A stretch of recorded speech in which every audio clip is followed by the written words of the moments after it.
The first cut was the hardest. Ilara drove the spade's sharpened edge into the sod, a thick mat of grass and roots that had held this patch of earth together for a century.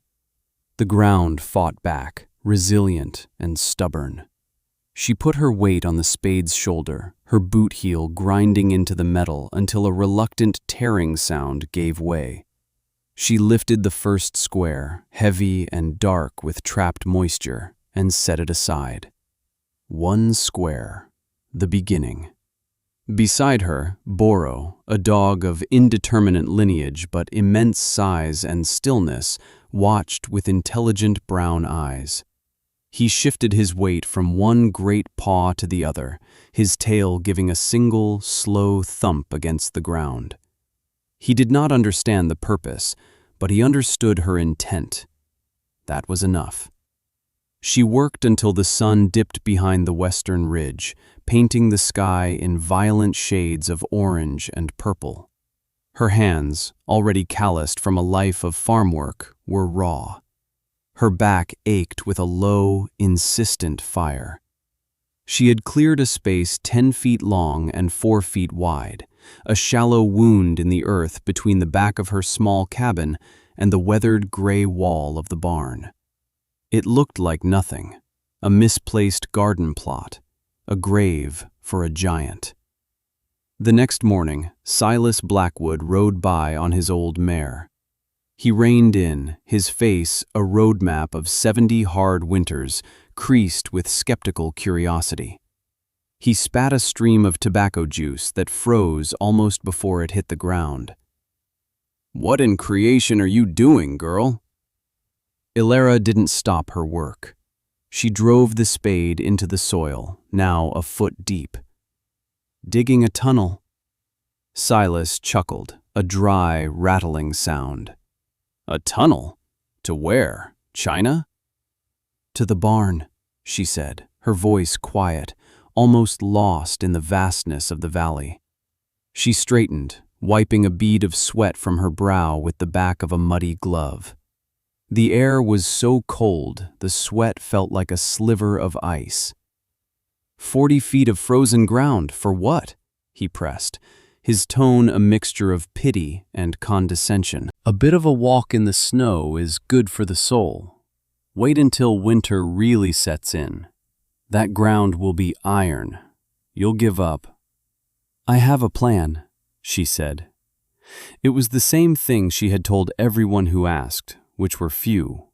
Most, like Mr. Abernathy from the large ranch down valley, just shook their heads and muttered about her father's eccentricities living on in the daughter. Silas grunted, unconvinced. "Your father was a good man, Ilara, but he filled your head with strange ideas. Stories of 100-year storms and winters that eat the sun. This valley has rules. You learn them, you respect them, you survive. You don't go digging holes to nowhere." He nudged his mare, turning to leave. "You'll see." She watched him go, his words hanging in the crystalline air. He was not unkind, merely certain. He knew the valley, but her father had known it too. That night, by the light of a kerosene lamp, she opened the worn leather journal. His script, precise and angular, filled the page. October 1878. The snow began on the 10th day. It did not stop for 20. The drifts buried the windows, then the doors, then the eaves. We lost half the livestock, not to the cold, but to starvation. I could not reach the barn, not even with ropes. The snow was a wall, a ceiling, a floor, a white ocean. The old ones say it is a cycle, a breath the mountain takes once in a man's lifetime. I believe them. Next time, there must be a way through. Ilara traced the words with her finger. This was not a story, it was a warning. A legacy of fear and foresight she had inherited along with the small parcel of land. She closed the book. The ache in her back was a dull throb, a promise of the work to come. It had to be done. Weeks bled into one another. The shallow trench deepened, foot by painful foot. The topsoil gave way to dense clay, then to a layer of stone and rock that fought her with every shovelful. She learned the rhythm of the work, the percussive shock of the pickaxe shattering rock, the grating scrape of the shovel, the heavy thud of earth tossed onto the growing mounds beside the trench. Boro was her constant shadow, a silent guardian at the edge of the pit. He would nap in the thin autumn sun, one eye always open, tracking her movements.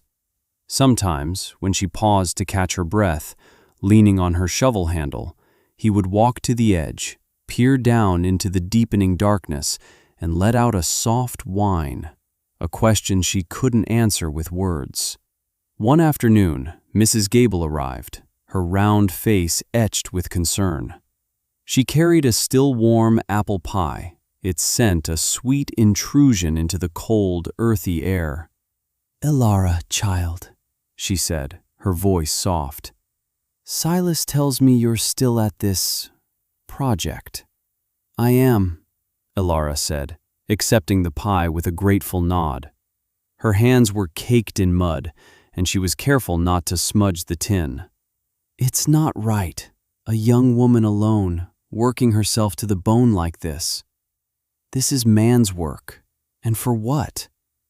A root cellar would be more practical, dear. You could store your preserves." "It's not a root cellar," Elara said simply. "It's a passage." Mrs. Gable sighed, the sound a small puff of steam in the cold. "Your stubbornness comes straight from your mother, bless her soul. But she would want you to be safe and sensible. People are talking." Elara looked at the hole, which was now nearly 6 feet deep. It was no longer a trench, it was a chasm. Let them talk. The conversation ended there. Mrs. Gable left the pie and her worries behind, departing with a sad shake of her head. Elara ate a slice standing up, the sweetness a sharp contrast to the metallic taste of exhaustion in her mouth. She felt the isolation keenly then, a cold that seeped deeper than the frost in the ground. The entire valley thought her a fool. Only the dog and the ghost in the journal believed. The first timbers were the next great test. She had felled a stand of young lodgepole pines on her property line, limbing and cutting them to 7-foot lengths. Dragging them from the woods was a Herculean task.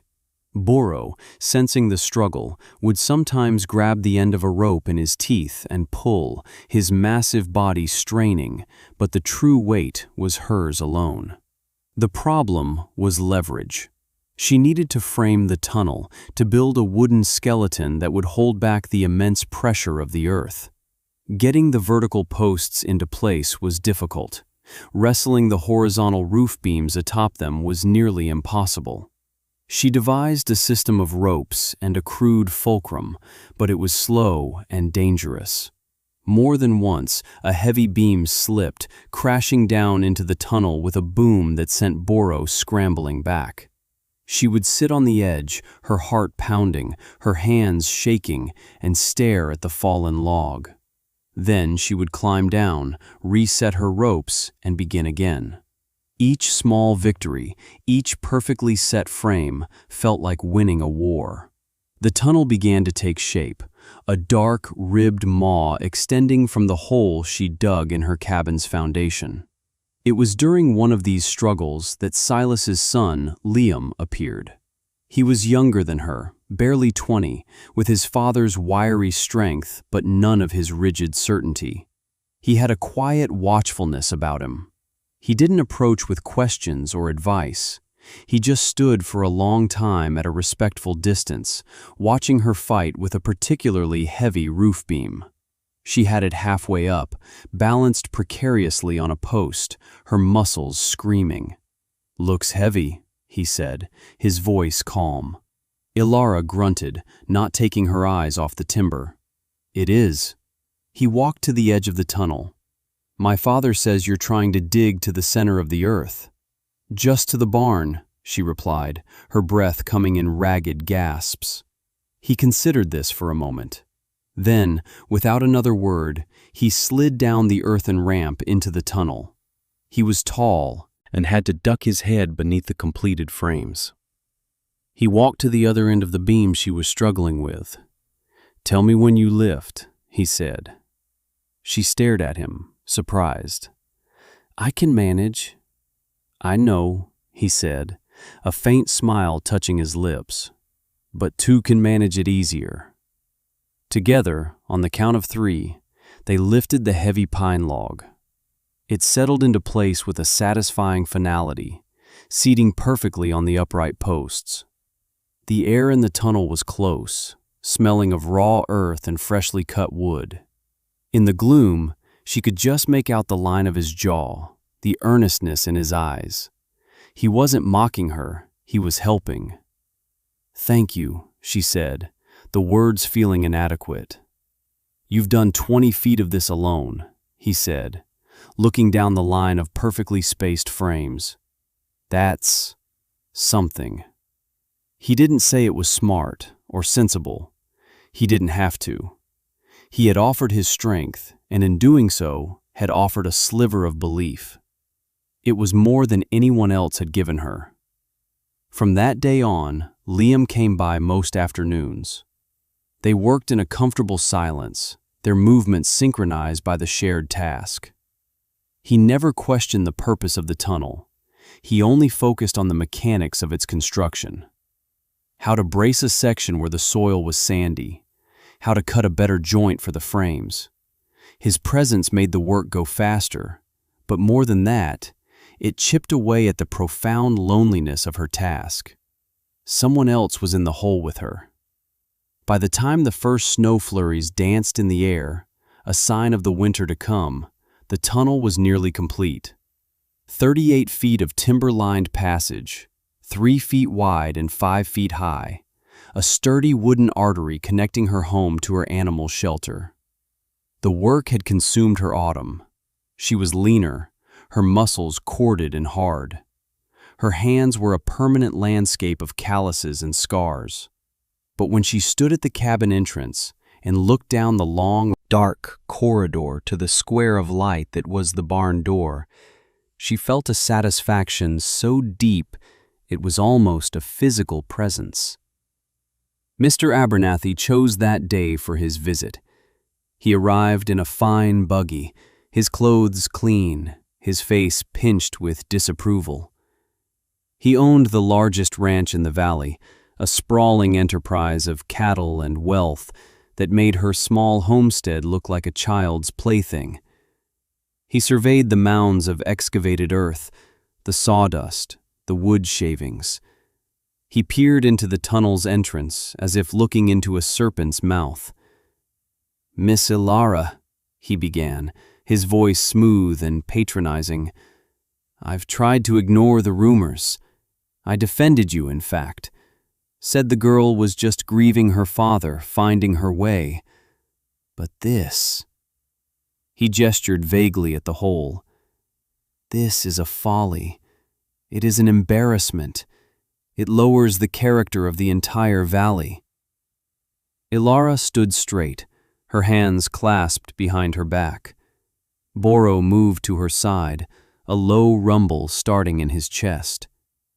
She placed a hand on his head, and the sound subsided. "It is a private project on my own land, Mr. Abernathy." "Land that borders mine," he countered. "Frankly, it's a hazard. What if one of my cattle wanders over here and falls in? I am a reasonable man. I will make you a fair offer for this property. You could move into town, find more suitable work for a young woman." The implication was clear. She was unstable, incompetent, and her presence was a blight. The cold that entered her then had nothing to do with the weather. It was a hard, protective anger. "This is my home," she said, her voice dropping to a near whisper, yet carrying the weight of absolute finality. "I am not selling." Abernathy's face tightened. Have it your way. But when the snows come and you're trapped here by your own madness, don't come asking my foreman for help." He turned on his heel, climbed back into his buggy, and was gone, leaving only the crisp tracks of his wheels in the thin layer of new snow. The next day, she and Liam fitted the doors. Heavy, planked constructions at either end of the tunnel, built to withstand the pressure of drifting snow. When the last hinge was set and the last latch hammered into place, the job was done. 40 feet. Liam stood beside her, looking at their shared work. "He was wrong," he said quietly. "Abernathy." "I know," she said. That night, the wind began to howl. It was not the usual mountain breeze that sang through the pines.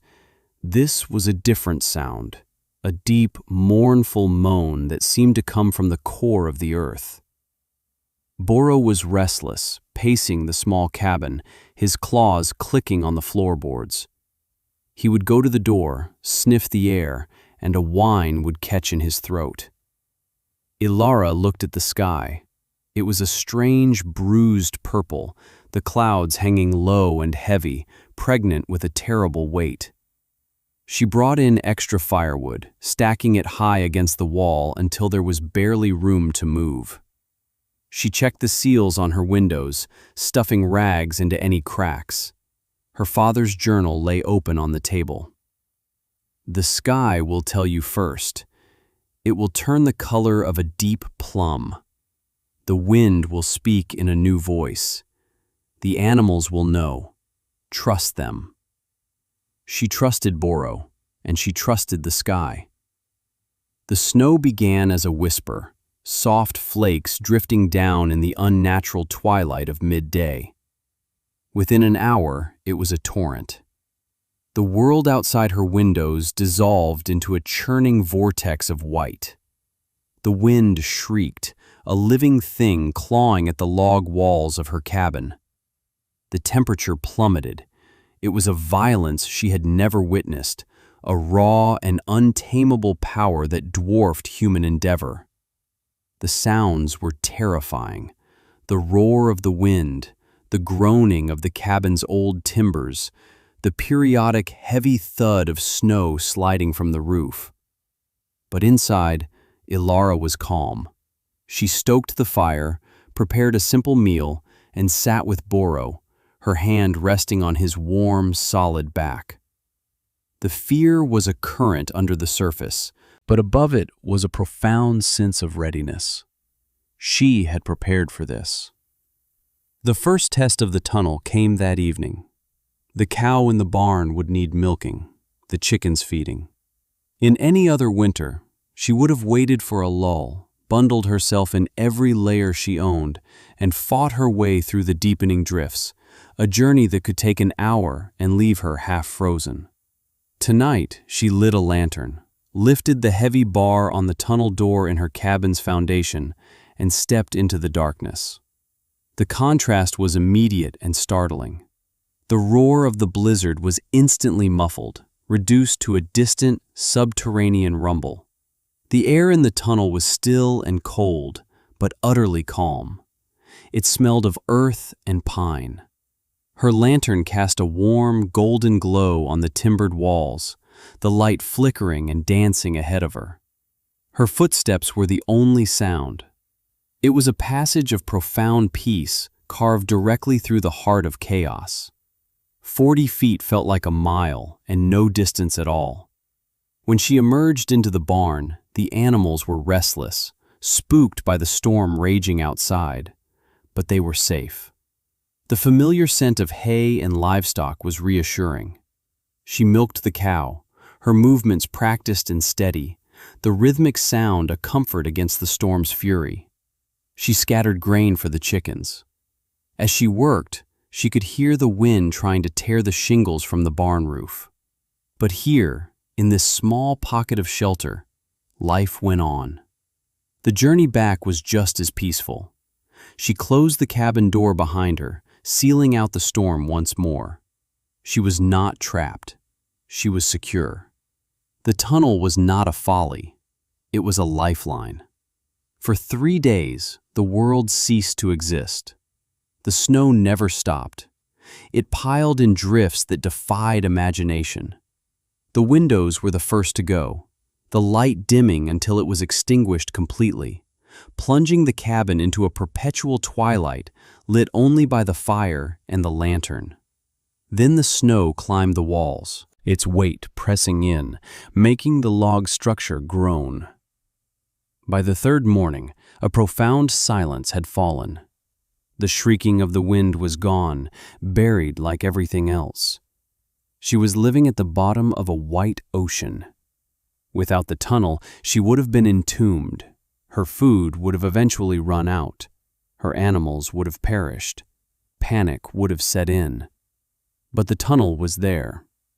Twice a day she made the journey, a small, certain ritual in a world gone mad. The quiet, lantern-lit walks were a meditation, a reaffirmation of her father's wisdom and her own persistence. On the fourth day, a new sound broke the silence, a frantic, muffled pounding on her cabin door. It was impossible. The door was buried under at least 12 feet of snow. Boro erupted in a frenzy of barking, his fur bristling. Ilara grabbed a heavy iron poker from the fireplace and cautiously approached the door. The pounding came again, weaker this time, accompanied by a faint shout.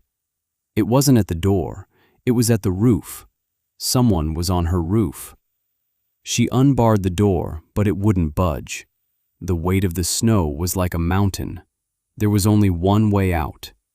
She went to the tunnel, lantern in hand, and made her way to the barn.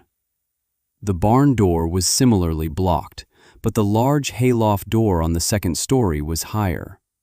She climbed the ladder and with a great effort managed to shove the loft door open. The sight that met her eyes was breathtaking. The valley was gone. In its place was a landscape of pure white, sculpted by the wind into monstrous waves and canyons. The tops of the tallest pines were just small green tufts sticking out of the snow. Her own cabin was a gentle mound, only the stone chimney visible. Standing on that mound, sinking to his waist in the snow, was Liam. His face was caked in ice, his breathing ragged. Behind him, struggling through the deep trench he had made, was his father. "Silas," she breathed, the name a cloud of steam in the frozen air. "His barn. The roof collapsed," Liam gasped, his words choked with exhaustion and cold. "Weight of the snow. We lost most of them. We were heading for Abernathy's, but we couldn't see. Then I saw your chimney. It was the only landmark left." She helped him pull his father from the snow. Silas was barely conscious, his face a waxy, frightening white. His hands, where he had been trying to dig out his animals, were raw and bleeding. They half carried, half dragged him into the hayloft, down the ladder, and through the tunnel. Back in the warmth of the cabin, the old man's eyes fluttered open. He looked around the small, warm room, at the stocked firewood, at the calm, quiet girl tending to his frostbitten hands. He looked at the sturdy, timbered entrance to the tunnel in the foundation. His gaze, which had always held a mixture of pity and certainty, was now filled with a dawning, shattering awe. "My God, girl," he whispered, his voice cracking. "You knew. All this time, you knew." Ilara said nothing. She just wrapped his hands in clean cloths and gave him a cup of warm broth. There was nothing to say. The proof was all around them. The storm had spoken for her.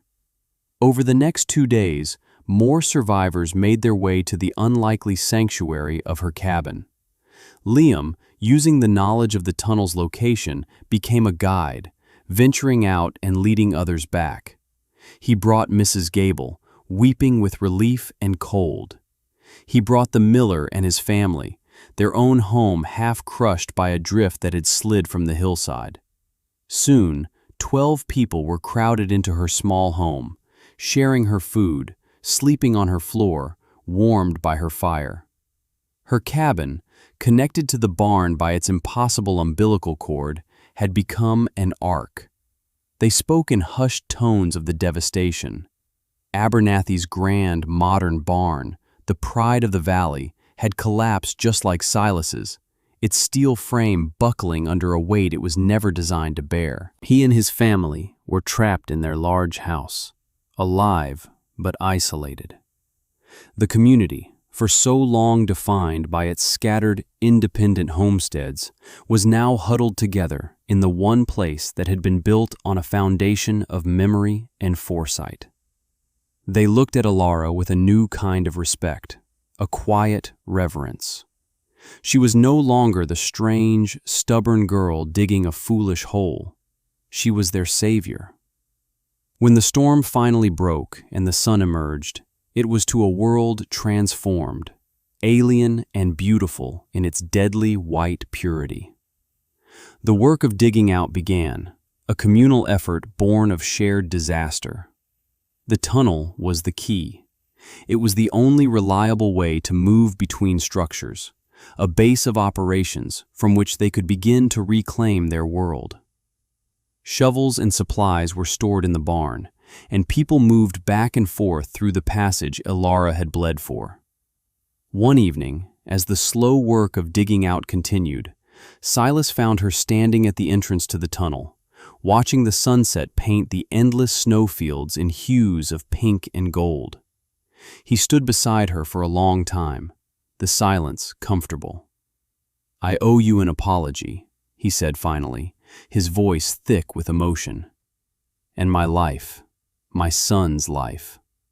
"You don't owe me anything, Silas," she said softly. "No, I do," he insisted. "We all do. We get set in our ways.